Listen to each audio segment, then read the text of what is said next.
بسم اللہ الرحمن الرحیم۔ السلام علیکم دوستو۔ وہی ہوا جس کا ڈر تھا۔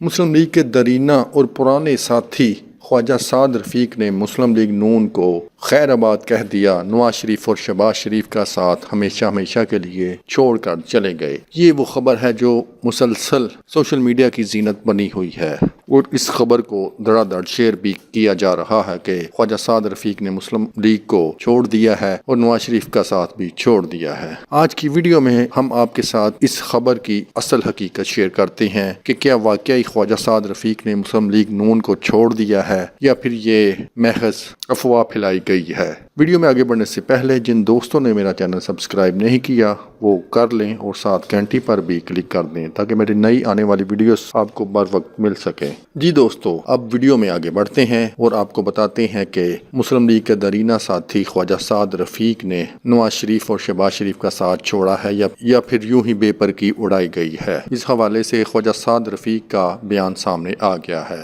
دوستو، اب ویڈیو میں آگے بڑھتے ہیں اور آپ کے ساتھ شیئر کرتے ہیں کہ کیا واقعی خواجہ سعد رفیق نے مسلم لیگ نون کو چھوڑا ہے یا پھر بے پر کی اڑائی گئی ہے۔ مسلم لیگ نون کے سینئر رہنما اور سابق وزیر ریلوے خواجہ سعد رفیق نے پارٹی چھوڑنے کے حوالے سے خاموشی توڑ دی۔ خواجہ سعد رفیق نے سیاست یا مسلم لیگ نون چھوڑنے کے حوالے سے پھیلنے والی خبروں کی سختی سے تردید کر دی ہے۔ انہوں نے کہا کہ سوشل میڈیا پر پارٹی سے استعفیٰ دینے کی خبروں میں کوئی صداقت نہیں، میں ابھی بھی مسلم لیگ نون کا کارکن ہوں اور نواز شریف کے ساتھ ڈٹ کر کھڑا ہوں۔ انہوں نے کہا کہ میں نے پارٹی نہیں چھوڑی، اس خبر میں کوئی صداقت نہیں، سوشل میڈیا کی خبروں پر کان نہ دھرا جائے، میں مسلم لیگ کے ساتھ کھڑا ہوں اور نون لیگ میرا گھر ہے۔ دوستو، آپ اس حوالے سے کیا کہتے ہیں کہ واقعی خواجہ سعد رفیق نے نون لیگ کو خیر آباد کہہ دیا ہے یا پھر بے پر کی اڑائی گئی ہے، یعنی کہ جھوٹی خبریں پھیلائی گئی ہیں؟ ان باکس میں کمنٹس کر کے ضرور بتائیں۔ ٹیک کیئر، اللہ حافظ۔